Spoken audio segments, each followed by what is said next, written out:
ठिकाणी विचारात घेण्यात आल्या। असं आहे की योग्य वेळी त्याचा निर्णय आम्ही करू, पण पालकमंत्री नसल्यामुळे कोणाचंही काम आम्ही रखडवलेलं नाही। त्या संदर्भात तिघांनी मिळून डीपीडीसीचा निर्णय घेतलेला आहे, फंड्सचं वाटप केलेलं आहे, समित्यांच्या संदर्भातले निर्णय घेतलेले आहेत।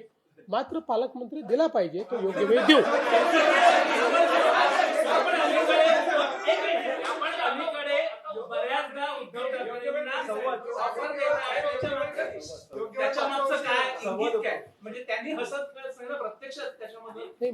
मला असं वाटतं की एका गोष्टीकरता उद्धव ठाकरेंना माझा पाठिंबा आहे की त्यांनी स्वतःच हे सांगितलं की अशा गोष्टी गांभीर्याने घ्यायच्या नसतात।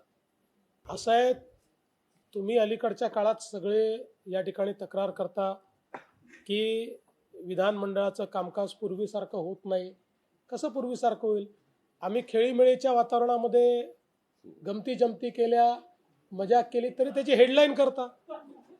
आता तुम्हालाही माहिती आहे, त्यांनाही माहिती आहे, जगाला माहिती आहे की त्या ठिकाणी मी काय बोललो। मी हेच सांगितलं की 2029 पर्यंत मी तर तिकडे येण्याचं काही कारण नाही, तुमचा विचार असेल तर पाहू। याचा अर्थ काय आहे? याला काय ऑफर म्हणतात? त्यामुळे मला असं वाटतं की अलीकडच्या काळामध्ये समजा संवाद होत असेल किंवा थोडी गंमत जम्मत होत असेल, तुम्ही काय इतके सिरियसली घेता? जरा तुम्ही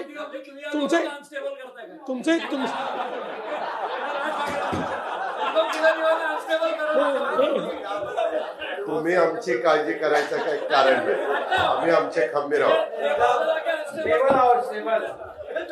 असं आहे, नाही असं आहे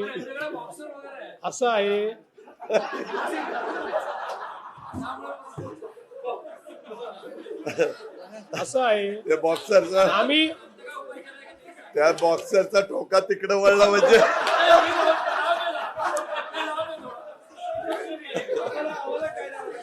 म्हणून मी तुम्हाला सांगतो जे दादांनी सांगितलंय, दोघांची चिंता तुम्ही करू नका। नाही, बिलकुल करू नका, नाही करूच नका। आम्ही तिघही सक्षम आहोत, त्याच्यामुळे कुठली चिंता करण्याची आवश्यकता नाही।